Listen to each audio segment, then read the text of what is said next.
Well, hello. Come right in. Oh, George, we've got company, and they're all in uniform.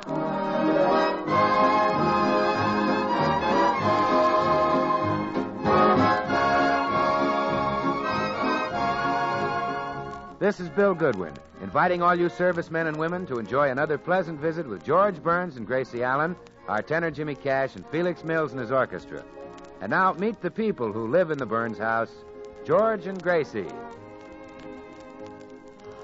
Oh, I'll get it, dear. You finish your breakfast. Good morning, Mrs. Burns. Oh, good morning, Mr. Postman. Why, Mr. Postman, you look rather worn out. I have what is commonly called mailman bends, or civil service crouch. Oh, you poor man. Oh, don't feel sorry for me. My wife and I know just how to cure it. You do? Yes. You see, my spine is really like a steel band. So my wife just puts her knee in the small of my back, and I straighten up with a terrific ping. Oh, goodness. That's quite a trick. Yes. Well, here's a special delivery letter for you. Oh, thank you. Oh, it's from our sponsor. Listen to this news, Mr. Postman. From now on, our radio program will be on the air Monday night. Is that good? Why, Monday is the night they do high-class drama, like Cecil B. DeMille's Radio Theater and Screen Guild. Say, maybe we'll be doing a dramatic show, too. If you do, remember me. I was quite a thespian in my school days. I was the Vitamin Flint heart of John Burroughs Junior High. Really? Yes. Would you like a piece of Cyrano de Bergerac? Oh, no, thank you. I never eat pastry in the morning. No, I mean the play. Listen to this. Oh, Roxanne, with love I tremble. I love you. I am smothered. I am mad. I love you. I am faint. It is too much. Oh. Oh, Mr. Postman, what pain, what suffering. Yes, my back is killing me.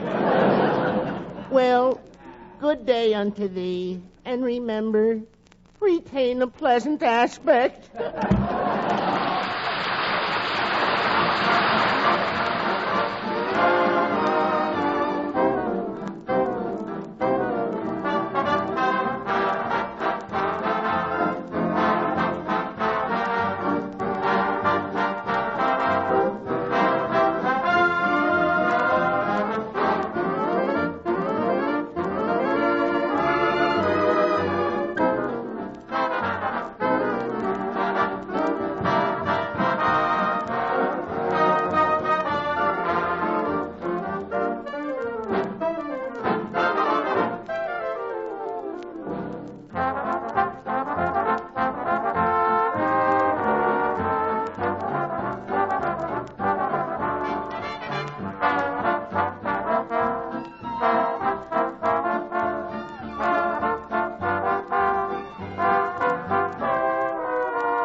A letter from our sponsor. Starting next week, our radio program will be on Monday nights. Oh, I knew they were going to change it. So it's Monday night, huh? Uh-huh. You know that's the night Cecil B. DeMille has his radio theater. So I think we ought to do drama, too. Drama? Oh, sure. I'll bet Mr. DeMille will be plenty worried when he hears us.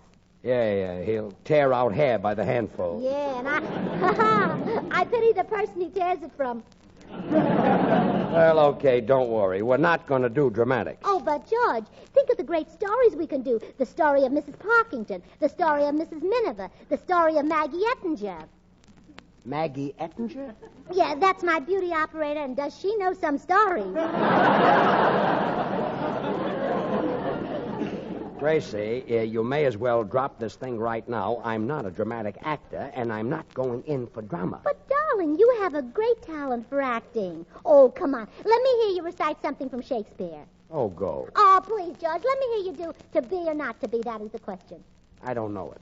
Well, I'll help you. Now, come on. To be or not to be. That is the... Well? Question? Oh, you're wonderful. Oh. Oh, George, that's grand. Shakespeare must have had you in mind when he wrote Hamlet. Yes. I guess so. Oh, come in. Well, hiya, Burnses. What's a good word? Hello, Bill. Oh, have you heard the news, Bill? Our program is moving to Monday night. No, really? Oh, yes, and George and I are having an argument. I think that we ought to do serious stuff, the kind of thing that makes people cry. But George wants to tell jokes. Please give us your serious opinion. Do you think we should do drama? Well, yes, Gracie, I do. Frankly, I think you're very good. And the man with you is only great. Oh, Bill. I mean it, George. I've never heard a finer, richer, more resonant voice. Well, thank you, Bill. So, Gracie, when you've picked out the play for next Monday, just call me and I'll be ready. So long. Well, you see, George, everyone thinks we should do drama. Sure. Just so they can do their stuff. Well, forget it. It's not for me. Oh, George, don't say that. True, you're a great comedian, great as Jack Benny, but you're also a fine actor like Charles Lawton. Oh, Gracie. Well, you're a combination Charles Lawton and Jack Benny. It just so happens that your Lawton sticks out more than your Benny. Forget it. Well, folks, I brought you some more hot coffee. Oh, Mrs. Regan, you haven't heard the news. No? Starting next week, Mr. Burns and I are changing our radio program to Monday night. Are you now? Uh-huh. Then Monday's going to be a busy day around here. We'll have to change our washing schedule. Well, yes, we will. What day would you like to do it, Mr. Burns? Never mind. You see, Mrs. Regan, I'd like to do a dramatic program, but I can't seem to convince my husband. Dramatic program is a fine idea. And I think you should do something like that excellent Irish play, The Informer. Never mind, Mrs. Regan. Just pour me some coffee. Coffee is a Joe wanton. No, Danny, me boy. The jig is up, and there'll be no feeding of informers in this house.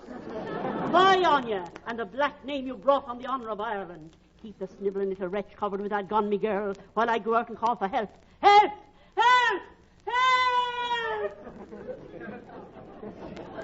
Now, you see what you got me into? Don't move, Danny, me boy. I've got you covered. Oh, no.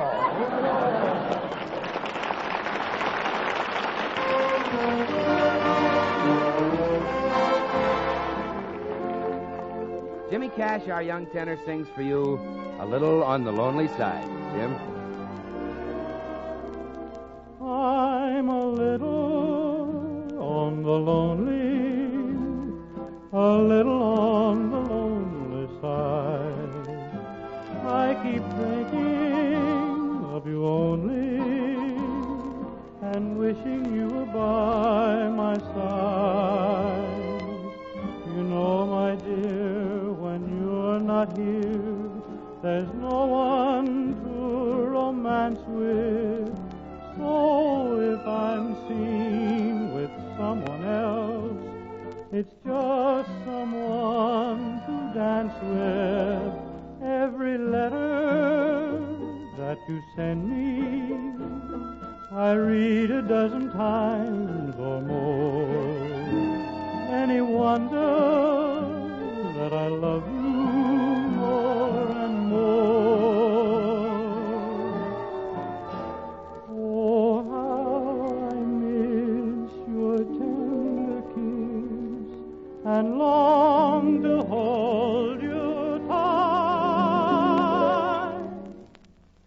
I'm a little on the lonely side tonight.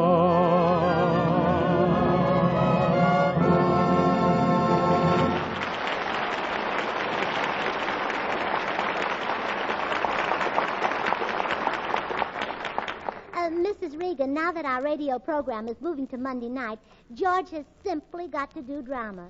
He'd only be great, you know. You really think so? Oh, yes. He's an actor from the top of his head to the tip of his toes. Maybe.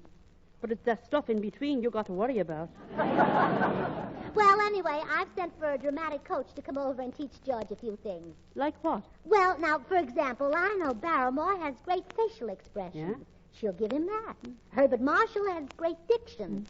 She'll give him that. Van Johnson has great... No, she couldn't give him that. Oh, excuse me, Mrs. Regan. There she is. Mrs. Burns? Yes? I am Elizabeth Stevens, the dramatic tutor. Oh, well, come right in. My husband will be here in a few minutes. He's the one I want you to toot.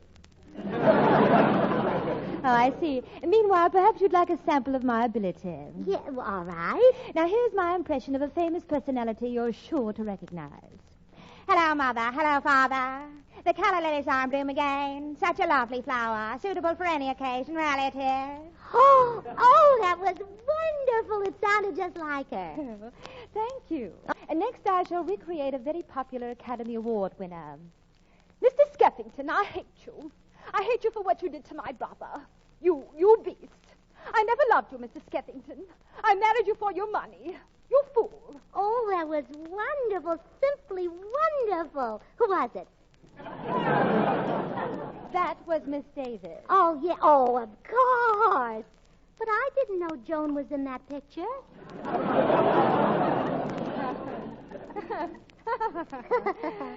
Quiet. Suppose we talk about your husband. Oh, all right. I'm sure you'll have him ready for Shakespeare in no time. Of course, diction isn't everything. In order to play such roles as Hamlet, a man needs a handsome physique. How would your husband look in tights? Oh, he'd be a dream in tights. He has simply gorgeous legs. Really? Oh, yes. Well, his legs are so beautiful, they're actually jealous of one another. Jealous? Yes. His knees won't come near each other. As Bill Goodwin once put it, his knobs are snobs.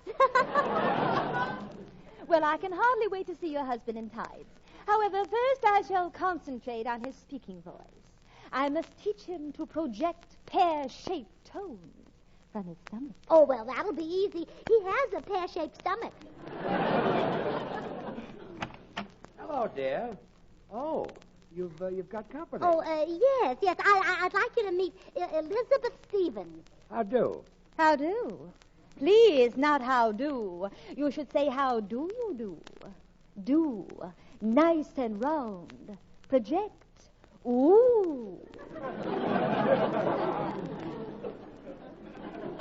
Well, thanks for the tip, although I didn't ask for it.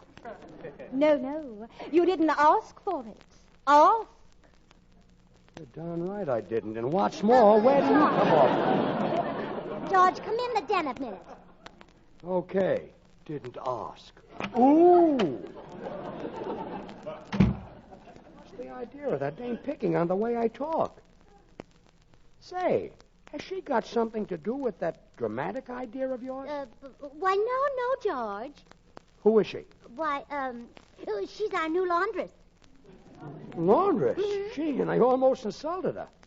She certainly sounds high class. Oh, she is. You see, the average laundress just does the clothes rough dry, but this woman went to a finishing school. I see. Graduated with honors. Magna cum laundry. Okay, I'll put up with anything for a laundress. Well, I thought that would work. I mean, I knew you'd cooperate. Oh, excuse me, dear. Mrs. Reagan is calling. Now, remember, humor the laundress. Don't worry.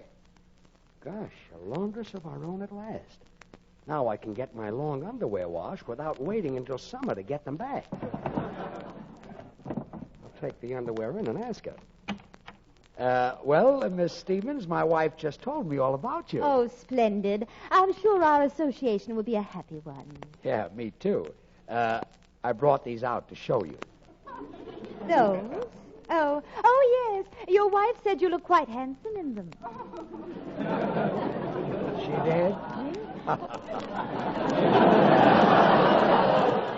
Matter of fact, I do look a little like Errol Flynn in them. Aren't they a little baggy? Yeah, but they'll be better after they're washed. How about giving them a try? Very well, put them on. Put them on? Well, certainly. I can't do anything until you've put them on. I use the Stanislavski method, you know. Oh,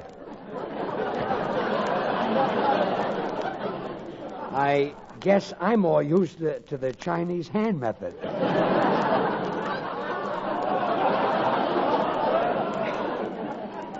There are many schools, but I'm sure mine will prove satisfactory. Now put them on and I'll start to work on you. Will it take long to do the job? Perhaps weeks. Weeks.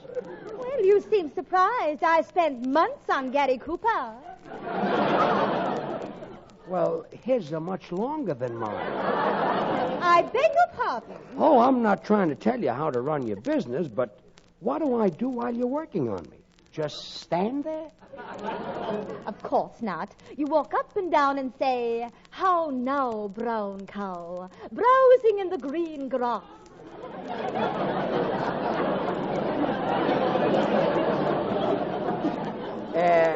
Miss Stevens, isn't there an easier way? Oh, don't despair. When I'm finished, everyone in Hollywood will want to see you. Well, I wouldn't let them. Let's not be modest. Well, look, how soon can I get back into my regular clothes? Well, not until we've ironed out all the rough spots. Now, wait a minute. Please don't argue. Put them on now. Okay. How now, brown cow, gazing in the green grass. This is hysterical.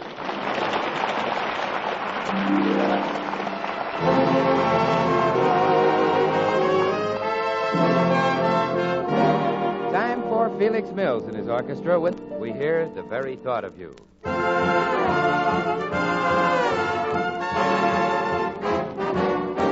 The very thought of you, and I forget to do the little ordinary things that everyone ought to do. I'm living in a kind of daydream. I'm happy as a king, and foolish though it may seem to me, that's everything. The mere idea of you, the longing here for you. You never know how slow the moments go till I'm near to you. I see your face in every flower, your eyes in stars above. It's just the thought of you, the very thought of you, my love.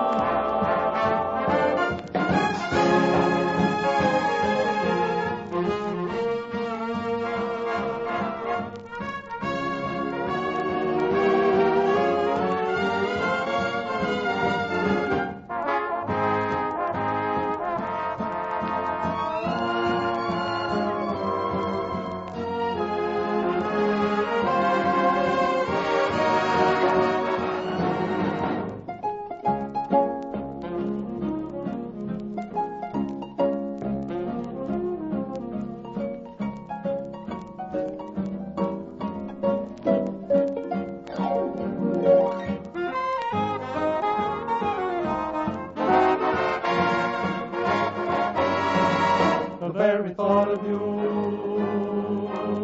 my heart.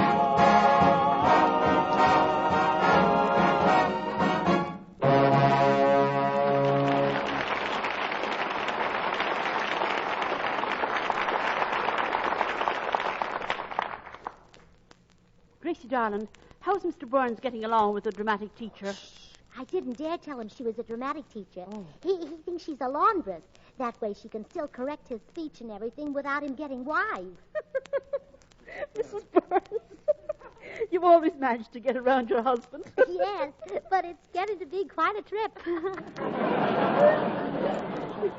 Say, Say, Gracie, I'd like to have you explain Well, something. George, what are you doing in your long underwear? That's what I want to talk to you about. That new laundress insisted I put them on before she'd wash them. Oh, I see. I feel silly. Well, you look very cute, doesn't he, Mrs. Reagan? Just like a big white bunny rabbit. He does not look like a bunny rabbit. Does he? Mrs. Reagan, stop laughing. George looks very handsome in his long underwear. Honest, he does. Well, he does. Now stop it. He's very handsome. All right. That's enough. Believe me, if we hadn't been trying for 2 years to get a laundress, I wouldn't stand for this.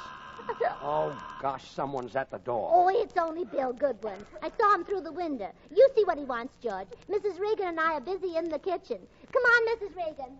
Just like a big white bunny rabbit. Come in, Bill. Say, George, What's the idea of the long underwear? You've got a laundress who's as nutty as a fruitcake. She insists on washing the underwear while I've got them on. Holy smoke, no wonder you always look like you've been through the ringer. Come on, I'll put on my robe and let's go in. Well, here I am. Oh, this is Bill Goodwin. Oh, how do you do? How do you do? Say, you're kind of cute to be doing this kind of work. But then I guess you could say the same about me, huh?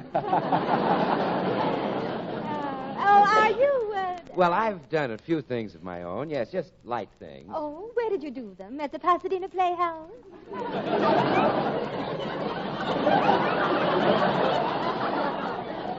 No, on the back porch.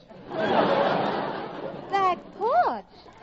Oh, I would like very much to get you on a stage. Really? Yes.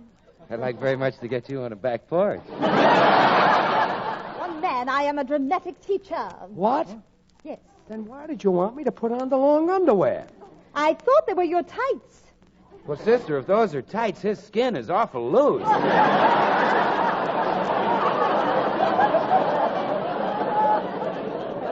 Wait a minute. Did my wife hire you to sell me on drama? Well, in a manner of speaking, that was the idea. Well, you're wasting your time. Goodbye. Very well, if that's your attitude. Going my way, Mr. Goodwin? Well, I would be, miss, if you weren't so high class. I kind of like a hep chick. Well, come on, tall, dark, and sudsy. Let's cut a rug. Well, oil your hinges, Gate. I see you swinging. Goodbye, two shoes, you square from Delaware. So long.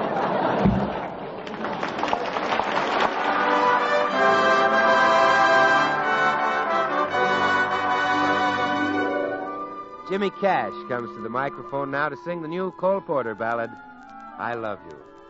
Jimmy?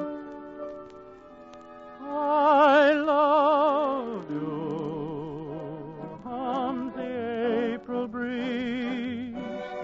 I love you, echo the hills.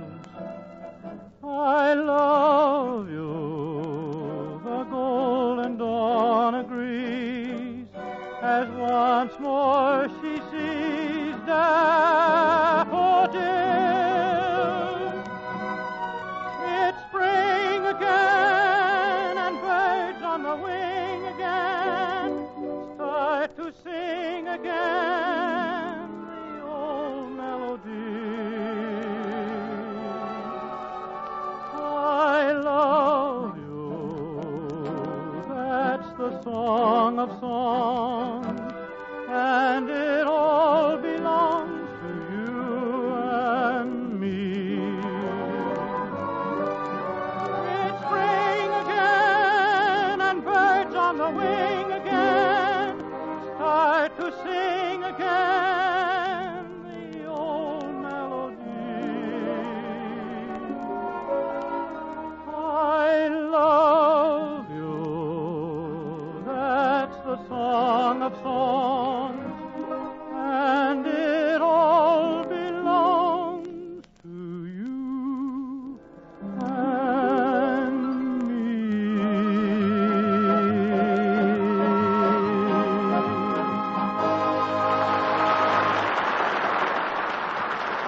Ah, that wife of mine. Gracie, come in here. When she makes up her mind to something, nothing in the Did you world. call me Spencer? Oh, I mean George. I keep thinking of you as Spencer Tracy now that we're going dramatic next Monday night.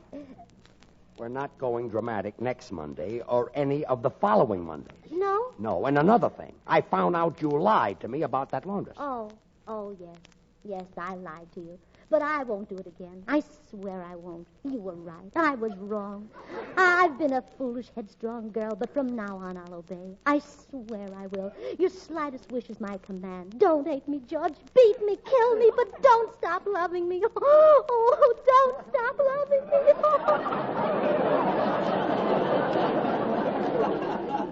Gee, honey, you mean that? No, but with acting like that, we're crazy not to go dramatic. Oh, fine. Now, Gracie, for the last time, just because our program will be on the air Monday night, we don't have to make ourselves for Cecil B. DeMille's radio theater. But, darling, you mustn't be afraid of it. Things will be the same.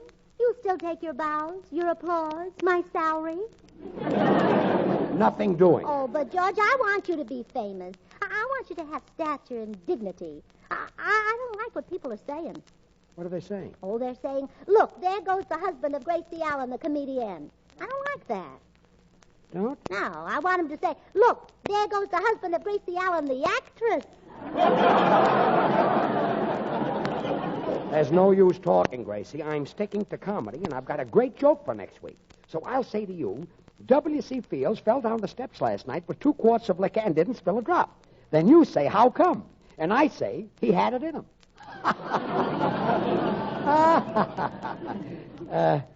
Don't you get it? He had it in him. Oh, George Burns, that's the worst thing I heard in my whole life. You wouldn't dare do that on the radio. You better change to drama. Excuse me, Mrs. Burns. Mr. Goodwin wants to speak to you on the telephone. Oh, thank you, Mrs. Regan. Now, don't go away, George. Hello? Yes? Yeah. You what? You did? Oh, Bill, you're wonderful. Thank you. Goodbye. Oh, Mrs. Reagan, guess who Bill got for our program next Monday? Charles Boyer. Charles Boyer. Whoa! You said it. The French Barry Fitzgerald. Oh, this is wonderful. Now I can do drama with Charles Boyer. Oh, I'm so glad George refused to go dramatic. Gracie, I've been thinking this over. I've decided to give the drama a try. You have? Yes. Oh, but George, I have a wonderful joke for you next week. You say W.C. Fields fell down the steps last night with 2 quarts of liquor and didn't spill a drop, and I say, how come? And you say he had it in him. This is very confusing. I don't understand.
This is the Armed Forces Radio Service.